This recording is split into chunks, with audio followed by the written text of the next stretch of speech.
ನಮಸ್ಕಾರ ವೀಕ್ಷಕರೇ, ನಾನು doctor Narayan Maggule, Ayurvedic sexologist, Ayurvedic consultant, ಬೆಂಗಳೂರಿನಲ್ಲಿ ಪ್ರಾಕ್ಟೀಸ್ ಮಾಡ್ತೀನಿ. ನಮ್ಮ ಯೂಟ್ಯೂಬ್ ಚಾನಲ್ನಲ್ಲಿ ನಮ್ಮೊಬ್ಬರು ಸಬ್ಸ್ಕ್ರೈಬರು ಕಮೆಂಟ್ ಬಾಕ್ಸ್ನಲ್ಲಿ ಕಮೆಂಟ್ ಹಾಕಿದ್ದಾರೆ.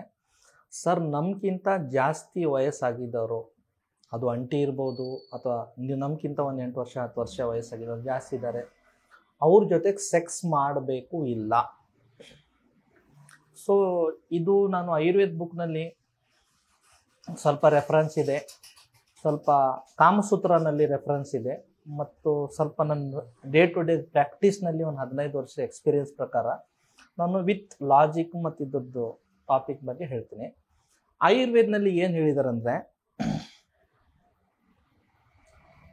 ತಮ್ಮ ಏಜ್ ಏನಿದೆ ಆ ಏಜು ಅದಕ್ಕಿಂತ ಕಡಿಮೆ ಏಜ್ ಮಹಿಳೆಯರ ಜೊತೆಗೆ ಸೆಕ್ಸ್ ಮಾಡಬೇಕು ಅಥವಾ ಸಂಭೋಗ ಮಾಡಬೇಕು ಒಂದು. ಮತ್ತೊಂದು ಆಯುರ್ವೇದನಲ್ಲಿ ಏನು ಹೇಳಿದ್ದಾರೆ ಅಂದರೆ, ಒಂದು ಸತಿ ಆಯುರ್ವೇದನಲ್ಲಿ ಏನು ಹೇಳಿದ್ದಾರೆ ಅಂದರೆ 4 ಆಶ್ರಮಗಳು: ಬ್ರಹ್ಮಚರ್ಯ,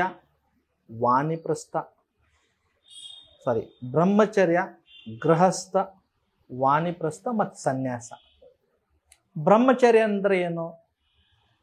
ಒಂದು ಹುಡುಗ ಅವನದು ಅಭ್ಯಾಸ ಅಂದರೆ 18 ವರ್ಷ 20 ವರ್ಷ ಆ ಕಾಲದಲ್ಲಿ ಗುರುಕುಲನಲ್ಲಿ ಏನು ಓದ್ತಾ ಇದ್ನಲ್ಲ, ಆ 18 ವರ್ಷ ಆಗಲಿ 20 ವರ್ಷ ಆಗಲಿ 22 ವರ್ಷ ಆಗಲಿ ಅವನು ಬರೇ ಬ್ರಹ್ಮಚರ್ಯನ ಪಾಲನೆ ಮಾಡಬೇಕು, ಸೆಕ್ಸ್ ಬಗ್ಗೆ ಯೋಚನೆನೇ ಮಾಡಬಾರ್ದು.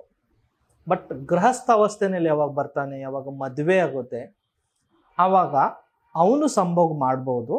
ಬಟ್ ಅದರಲ್ಲಿ ಸ್ಪೆಸಿಫಿಕಲಿ ಏನು ಹೇಳಿದ್ದಾರೆ ಅಂದರೆ, ತಮ್ಮ ವೈಫ್ ಏನಿದ್ದಾರೆ, ತಮ್ಮ ಪತ್ನಿ ಅಥವಾ ಧರ್ಮಪತ್ನಿ ಅಂತ ಹೇಳ್ತಾರಲ್ಲ, ಅವ್ರ ಜೊತೆಗೆ ಸೆಕ್ಸ್ ಮಾಡಬೇಕು, ಸಂಭೋಗ ಮಾಡಬೇಕು. ಸಂಭೋಗ ಬಗ್ಗೆ ಡೀಟೇಲಾಗಿ ಯಾವಾಗ ನಾವು ಕಾಮಸೂತ್ರನಲ್ಲಿ ಓದ್ವಿ, ಅವರು ಏನು ಹೇಳ್ತಾರಂದರೆ, ಸಂಭೋಗದ ಮೇನ್ ಉದ್ದೇಶ ಏನಂದರೆ, ಒಂದು ಮಗು ಉತ್ಪತ್ತಿ ಆಗಬೇಕು, ವಂಶ ಪರಂಪರೆ ಬೆಳಿಬೇಕು. ಸಂಭೋಗ ಒಂದು ಎಂಜಾಯ್ಮೆಂಟ್ ಪಾರ್ಟ್ ಇದೆ, ಇಲ್ಲ ಅಂತಿಲ್ಲ. ಸಂಭೋಗದಿಂದ ಒಂದು ಖುಷಿ ಆಗುತ್ತೆ, ಅದು ಇಲ್ಲ ಅಂತಿಲ್ಲ.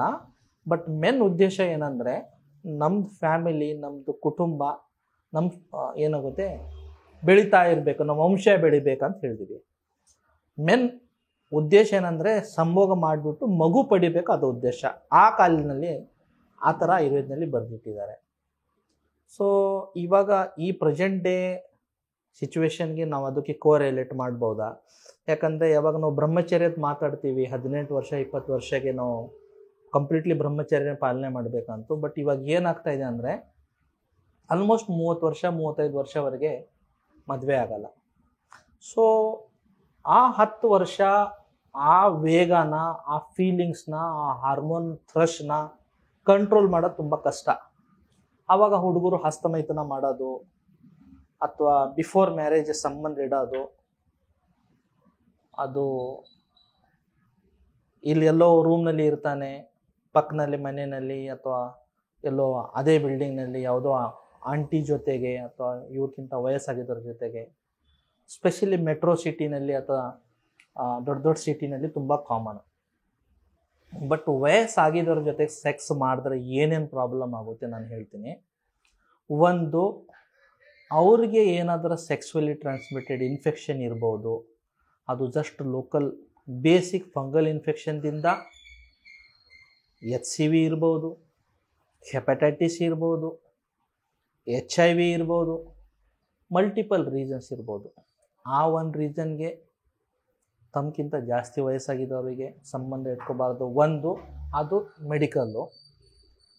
ಇಥಿಕಲ್ ಬಗ್ಗೆ ನಾವು ಯಾವಾಗ ಮಾತಾಡ್ತೀವಿ, ಯಾವಾಗ ತಮ್ಮ ದಿನ ಅಂತ ಓದ್ತಾ ಇದ್ದೀರಾ, ಒಂದು ಬೇರೆಯವ್ರದ್ದು ಯಾರ್ದೋ ಒಂದು ಮದುವೆ, ಅವ್ರದ್ದು ಒಂದು ಫ್ಯಾಮಿಲಿ ಇದೆ, ಈ ಥರ ನಿಮ್ಮದು ಆ ಪರ್ಟಿಕ್ಯುಲರ್ ಮಹಿಳೆಯರ ಜೊತೆಗೆ ಒಂದು ಸಂಬಂಧ ಇದೆ ಅಂತ ಅವ್ರ ಮನೆಯಲ್ಲಿ ಗೊತ್ತಾಗ್ಬಿಟ್ಟು, ಇಬ್ಬರದ್ದು ಗಂಡ ಹೆಂಡತಿನಲ್ಲಿ ತೊಂದರೆ ಆಗಿಬಿಟ್ಟು ಆ ಒಂದು ಸಂಸಾರನೇ ಹಾಳಾಗೋದು ದೃಷ್ಟಿಯಿಂದ ಇದರಲ್ಲಿ ಇನ್ವಾಲ್ವ್ಮೆಂಟ್ ಇರುತ್ತೆ. ಸೊ ಯಾವುದೋ ಒಂದು ಬೇರೆದು ಫ್ಯಾಮಿಲಿನ ಡಿಸ್ಟರ್ಬ್ ಮಾಡಬಾರ್ದು, ತಮ್ಮದು ಒಂದು 5 ನಿಮಿಷ 10 ನಿಮಿಷ ಸೆಕ್ಸುವಲ್ ಪ್ಲೆಜರ್ಗಾಗಿ. ಇದಕ್ಕೆ ಮತ್ತೊಂದು ಹುಡುಗ ಏನಂತಾನೆ, ಸರ್, ಒಂದು ಮಹಿಳೆ ಇದ್ದಾಳೆ, ಗಂಡ ಇಲ್ಲ, ಗಂಡ ಸತ್ತಿದ್ದಾನೆ, ಕಡಿಮೆ ವಯಸ್ಸಿದೆ, ನಮಗೆ ಸೆಕ್ಸ್ಗಾಗಿ ಕರ್ತಿದ್ದಾರೆ, ನಾನು ಹೋಗ್ತೀನಿ ಸರ್, ಅದರಲ್ಲಿ ಏನಿದೆ, ಆಕೆಗೆ ಏನು ಫ್ಯಾಮಿಲಿಲೇ ಇಲ್ಲಲ್ಲ. ಬಟ್ ನಾನು ಏನು ಹೇಳ್ತೀನಿ, ಈ ಥರ ಕಂಡೀಷನಲ್ಲಿ ಫಾರ್ ಎಕ್ಸಾಂಪಲ್ ಅವ್ರು ತಮಗೆ ಕರ್ತಾ ಇದ್ದಾರೆ ಅಂತಂದರೆ ತಮ್ಮ ಥರ ಮತ್ತೊಂದು 4-5 ಜನರಿಗೂ ಕರಿಬಹುದು. ಯಾರ್ದಿಂದ ಏನು ಇನ್ಫೆಕ್ಷನ್ ಕೊಟ್ಟು ಆ ಇನ್ಫೆಕ್ಷನ್ ನಿಮಗೆ ಬಂದುಬಿಟ್ಟು ಏನೋ ಎಂಜಾಯ್ಮೆಂಟ್ ಮಾಡಬೇಕು, ಆ ಎಂಜಾಯ್ನ ಬಿಟ್ಬಿಟ್ಟು ಬೇರೆಯೇ ಲೈಫ್ ಟೈಮ್ ನೀವು HIV ಇನ್ಫೆಕ್ಷನು ಏನೋ ಒಂದು ಹೆಪಟೈಟಿಸ್ ಇನ್ಫೆಕ್ಷನ್ ತೊಗೊಂಡು ಬಂದರೆ ಲೈಫ್ ಟೈಮ್ ಸಫರ್ ಆಗ್ತೀರಾ. ನಮ್ಮದೇ ಒಂದು ಕ್ಲೈಂಟು UK ಜಾಬ್ ಬಿಟ್ಬಿಟ್ಟು ಚೆನ್ನೈ ಬಂದುಬಿಟ್ಟಿದ್ದಾನೆ. ಇದೇ ರೀಸನ್ದಿಂದ ಎಲ್ಲೋ ಒಂದು ಸ್ಪಾನಲ್ಲಿ ಹೋಗಿದ್ದಾನೆ, ಜೋಶ್ನಲ್ಲಿನೇ ಅನ್ಪ್ರೊಟೆಕ್ಟೆಡ್ ಸೆಕ್ಸ್ ಮಾಡಿದ್ದಾನೆ. ಸೆಕ್ಸ್ ಆದಮೇಲೆ 20 ದಿವಸ ಆದಮೇಲೆ ಪೆನಿಸ್ ಮೇಲೆ ಬ್ಲಿಸ್ಟರ್ ಬಂದಿದೆ. ಬ್ಲಿಸ್ಟರ್ನಲ್ಲಿ ಸ್ಟಡಿ ಮಾಡಿದ್ರೆ ಸ್ವಲ್ಪ ಇನಿಷಿಯಲ್ ಸ್ಟೇಜ್ ಆಫ್ ಏನಿದೆ HIV ಇನ್ಫೆಕ್ಷನ್ ಅಂತ ಬಂದಮೇಲೆ ಅವನ ಭಯದಿಂದಾನೇ ಒಳ್ಳೆ ಹುದ್ದೆ ಮೇಲೆ ಇದ್ದಿದ್ದು, ಒಳ್ಳೆ ಜಾಬ್, ತಿಂಗಳಿಗೆ 15 ಲಕ್ಷ ಜಾಬ್ ಇದ್ದಿದ್ದು, ಜಾಬ್ ಬಿಟ್ಟು ಆ ಟೆನ್ಷನ್ದಿಂದ UK ವೆಲ್ ಸೆಟಲ್ಡ್ ಪರ್ಸನ್ನು ಜಸ್ಟ್ ಒಂದು 6 ಮಂತ್ನಲ್ಲಿ ಮದುವೆ ಆಗಬೇಕಾಗಿತ್ತು, ಅವೆಲ್ಲ ಬಿಟ್ಬಿಟ್ಟು ಚೆನ್ನೈ ಬಂದು ಸೆಟಲ್ ಆಗಿಬಿಟ್ಟಿದ್ದಾನೆ. ಸೊ ಈ ಥರ ಇರುತ್ತೆ ಒಂದು ರೀಸನು. ಅದರಿಂದ ತಮ್ಮಕ್ಕಿಂತ ಜಾಸ್ತಿ ವಯಸ್ಸು ಜೊತೆಗೆ ಸೆಕ್ಸ್ ಮಾಡಬಾರ್ದು. ಮತ್ತೊಂದು ಏನಂದರೆ, ಆಯುರ್ವೇದ ಏನಿದೆಯಲ್ಲ, ಆ ಏನು ಸೈನ್ಸ್ ಇದೆ ಅದು ತುಂಬ ಎಥಿಕ್ಸು, ಮೋರಲ್ಸು ಇದ್ರ ಮೇಲೆ ಡಿಪೆಂಡ್ ಇದ್ದಿದ್ದು. ಯಾವಾಗ ನಾವು ಧಾತು ಬಗ್ಗೆ ಮಾತಾಡ್ತೀವಿ, ರಸ, ರಕ್ತ, ಮಾಂಸ, ಮೇದ, ಅಸ್ಥಿ, ಮಜ್ಜ, ಶುಕ್ರ ಧಾತು ಬಗ್ಗೆ, ಸೊ ಈ ಒಂದು ರಸದಿಂದ ಶುಕ್ರ ಆಗುವವರೆಗೆ 85 ಡೇಸ್ ಬೇಕು, 85 ದಿನ ಬೇಕು.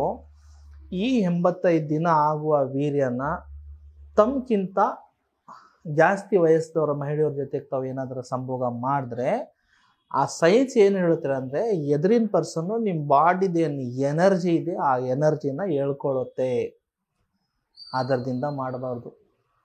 ಮತ್ತೊಂದು ಏನಂದರೆ, ಸರ್ಟನ್ ಏಜ್ ಆದಮೇಲೆ ಫಿಮೇಲ್ಸ್ನಲ್ಲಿ ಆ ಏರಿಯಾನಲ್ಲಿ ಲುಬ್ರಿಕೇಶನ್ ಇರಲ್ಲ, ಡ್ರೈನೆಸ್ ಇರುತ್ತೆ, ಸೆಕ್ಸ್ ಪೇನ್ಫುಲ್ ಆಗುತ್ತೆ, ನಿಮಗೂ ಪೇನ್ಫುಲ್ ಆಗುತ್ತೆ, ಆ ಯಾರ ಜೊತೆಗೆ ತಾವು ಸೆಕ್ಸ್ ಮಾಡ್ತಾ ಇದ್ದೀರಾ ಅವರಿಗೂ ಪೇನ್ಫುಲ್ ಆಗುತ್ತೆ. ಆ ಕಂಡೀಷನ್ನಿಂದನೂ ಬೇಡ ಅಂತ ಹೇಳಿದಿರ್ತಾರೆ. ಮತ್ತೊಂದು ಕಂಡೀಷನ್ ಏನಂದರೆ, ಸ್ವಲ್ಪ 3 ಮಕ್ಕಳಾಗಿದೆ, 4 ಮಕ್ಕಳಾಗಿದೆ ಅಂದರೆ ಅಂಥ ಮಹಿಳೆಯರಲ್ಲಿ ಸ್ವಲ್ಪ ವೆಜೈನ ಅಥವಾ ಯೋನಿ ಇರುತ್ತೆ ನೋಡಿ, ಸ್ವಲ್ಪ ಹೊರಗಡೆ ಪ್ರೊಲ್ಯಾಪ್ಸ್ ಆಗಿದಿರುತ್ತೆ. ಆವಾಗ ಅಲ್ಲಿಂದ ಸ್ವಲ್ಪ ಬಿಳಿ ಪದರು ಅಥವಾ ವೈಟ್ ಡಿಸ್ಚಾರ್ಜ್ ಹೋಗ್ತಾ ಇರುತ್ತೆ.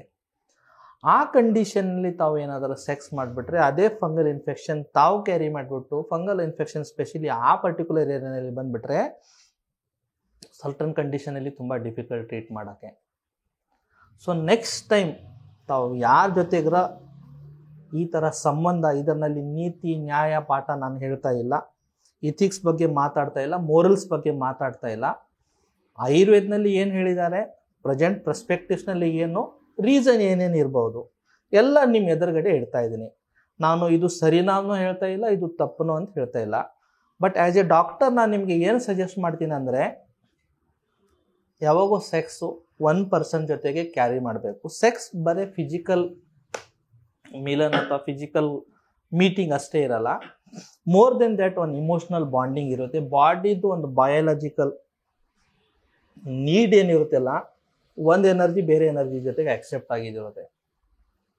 ಮಲ್ಟಿಪಲ್ ಪಾರ್ಟ್ನರ್ ಜೊತೆಗೆ ಮಾಡಿದ್ರೆ ಆ ಫೀಲಿಂಗ್ ಇರಲ್ಲ. ಧನ್ಯವಾದ.